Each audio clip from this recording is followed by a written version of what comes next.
तो क्वेश्चन करते हैं, a sound wave of frequency f travels horizontally to the right. It is reflected from a large vertical plane surface moving to the left with the speed of v.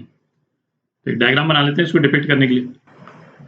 तो एक diagram बना लिया अपन ने, है ना। Sound wave जो है right की तरफ जा रही है, साउंड की वेलोसिटी c दे रखी है और साउंड की फ्रीक्वेंसी जो है वो f दे रखी है। ये वेव फ्रंट्स बनाए हुए अपन ने, ठीक है। साउंड के वेव फ्रंट, दो वेव फ्रंट के बीच में डिस्टेंस कितना है, एक वेवलेंथ के बराबर, ठीक है। अच्छा, और ये एक लार्ज वर्टिकल प्लेन सरफेस है जो लेफ्ट हैंड साइड में v वेलोसिटी से जा रहा है ना, v स्पीड से जा रहा है। तो ए पार्ट करते हैं, क्या पूछा है, the number of wave striking the surface पर सेकेंड इज इतना। अच्छा, साउंड की फ्रीक्वेंसी f है, इसका क्या मतलब निकला, इसका मतलब निकला किसी भी पॉइंट में, कोई भी पॉइंट ले लें अपन, उस पॉइंट के थ्रू एक सेकंड में कितने वेव फ्रंट निकल जाएंगे, f वेव फ्रंट निकल जाएंगे। क्यों? क्योंकि एक सेकंड में जो है वो साउंड कितना डिस्टेंस ट्रैवल कर रहा है, c डिस्टेंस ट्रैवल कर रहा है, और c डिस्टेंस में कुल कितने वेव फ्रंट्स आएंगे, c बाय लैम्डा, जो कि f के बराबर है। तो किसी भी एक पॉइंट पे f वेव फ्रंट निकल जाएंगे, ठीक है। अच्छा, सपोज ये वर्टिकल प्लेन जो है स्टेशनरी होता, तो स्टेशनरी होता तो एक सेकंड पे उसमें कितने वेव फ्रंट पड़ते, f वेव फ्रंट पड़ते, ठीक है, उस पर स्ट्राइक करते, ठीक है। अच्छा, यहाँ पे हमको क्या पूछा है, number of waves striking the surface पर सेकंड। तो f वेव फ्रंट तो यदि स्टेशनरी होता तभी स्ट्राइक कर जाते, पर ये क्या है, लेफ्ट हैंड साइड में मूव कर रहा v वेलोसिटी से, तो एक सेकंड में कितना डिस्टेंस ट्रैवल कर लेगा लेफ्ट हैंड साइड में,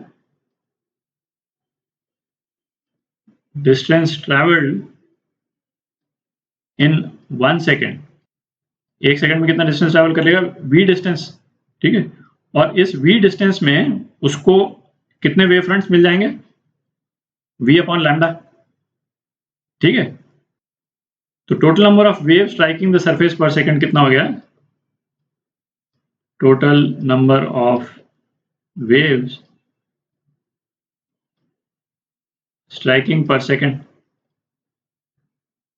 ये कितना हो गया, f plus v by lambda, ठीक है। और लैम्डा की वैल्यू डाल देते हैं, f plus v c upon frequency, तो ये कितना हो गया, c plus v by c into frequency. तो ये वही फ्रीक्वेंसी है जो इस तरफ से यदि कोई ऑब्जर्वर इधर जा रहा होता तो उसको सुनाई देती है ना, वो सेम फ्रीक्वेंसी है। तो ये हो गया, इसको बोल देते हैं एफ एस, है ना, frequency of number of wave striking the plane surface. तो ये आपका आंसर है फर्स्ट पार्ट का, और आपने वो क्या दे रखा है, F C plus B by C, तो ये स्टेटमेंट करेक्ट है, ठीक है। अच्छा, बी चेक करते हैं, वेवलेंथ ऑफ रिफ्लेक्टेड वेव। तो इस रिजल्ट को नोट कर लेते हैं और थोड़ी जगह बना लेते हैं। तो बी पार्ट में क्या है, वेवलेंथ ऑफ रिफ्लेक्टेड वेव।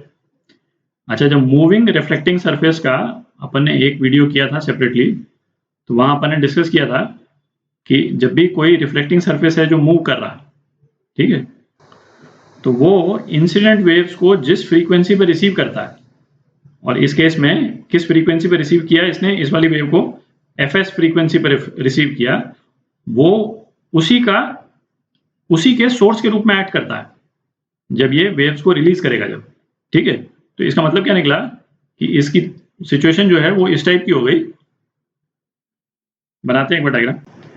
तो ये रिफ्लेक्टिंग सरफेस इस डायरेक्शन में मूव कर रहा है और ये एक्ट कर रहा है एक फ्रीक्वेंसी सोर्स के रूप में, और उस फ्रीक्वेंसी, वो फ्रीक्वेंसी क्या है, एफएस है, ठीक है। यही फ्रीक्वेंसी जो अपन ने निकाली है ना, उसके सोर्स के रूप में एक्ट कर रहा है। अच्छा, अब देखते हैं जो वेवलेंथ होगी इस साउंड की जो ये रिलीज करेगा, उसकी वेवलेंथ क्या होगी। यदि तो ये स्टेशनरी होता, ठीक है, यदि ये स्टेशनरी होता तो लैम्डा एस बोल देते हैं इसको, ठीक है। तो वेवलेंथ क्या होती साउंड की, जो जिसका ये सोर्स है, वेवलेंथ हो जाती है सी अपॉन एफ एस हो जाती, ठीक है। सपोज इस सोर्स ने एक वेव फ्रंट को रिलीज किया, ठीक है, मैं थोड़ा एग्जैजरेटेड बना रहा हूँ डिस्टेंस बना करके। तो वो वेव फ्रंट जो है वो यहाँ तक पहुंचा और टाइम आ गया दूसरा वेव फ्रंट छोड़ने का। ठीक है, तो कितने टाइम में दूसरा वेव फ्रंट ये छोड़ेगा? Time period of the wave जो कि 1 अपॉन फ्रीक्वेंसी ऑफ सोर्स के बराबर। ठीक है, इतने टाइम में दूसरा वेव भी रिलीज होने वाला है। ठीक है, तो दूसरा वेव रिलीज हो जब तक ये वर्टिकल प्लेन इटसेल्फ कितना ट्रैवल कर लेगा? ये यहाँ पे था, यहाँ से हट करके जब तक ये यहाँ पे आ जाएगा, तो जब वो दूसरा वेव फ्रंट जो छोड़ेगा वो इस वाली पोजीशन पे छोड़ेगा वो। ठीक है, तो यदि ये स्टेशनरी होता तो वेवलेंथ जो है वो क्या होती? तो इसके द्वारा एमिट किए गए साउंड की वेवलेंथ जो है वो क्या होती? Lambda S. ठीक है, पर अब चूंकि ये मूव कर गया तो वेवलेंथ जो है वो कितनी हो जाएगी? लैम्डा लिख देते हैं इसको, lambda S minus T into इसकी वेलोसिटी। ठीक है, तो इस टाइम पीरियड को अपन और क्या लिख सकते हैं?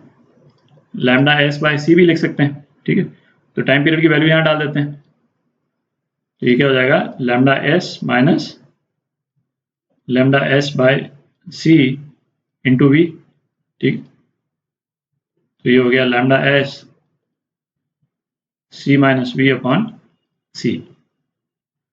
तो ये वेवलेंथ जो होगी रिफ्लेक्टेड वेव की वो ये होगी। अब अपन लैम्डा एस की जगह एफ एस के फॉर्म में लिख लेते हैं इसको। ठीक है, तो लैम्डा एस की जगह अपन क्या लिख सकते हैं? सी अपॉन एफ एस। ठीक है, तो इस वाली इक्वेशन में एक तो लैम्डा एस की वैल्यू डाल देते हैं और एफ एस की वैल्यू डाल देते हैं। तो अपने पास में लैम्डा जो कि वेवलेंथ ऑफ रिफ्लेक्टेड वेव है ये क्या आ जाएगा? C into C minus V upon C plus V into F. ठीक है, ये रिलेशन आ जाएगा जो कि एग्जैक्टली सेम है जो यहाँ पे दे रखा है, तो इसका बी पार्ट भी करेक्ट है। थोड़ी जगह डाल देते हैं, तो फ्रीक्वेंसी ऑफ रिफ्लेक्टेड वेव, तो फ्रीक्वेंसी ऑफ रिफ्लेक्टेड वेव क्या हो जाएगी? इसको बोल देते हैं एफ रिफ्लेक्टेड, है ना, इसको भी लैम्डा आर बोल देते हैं, है ना, this is wavelength of reflected wave. तो ये कितना हो जाएगा? सी अपॉन लैम्डा आर, तो ये कितना हो गया? F C plus V upon C minus we,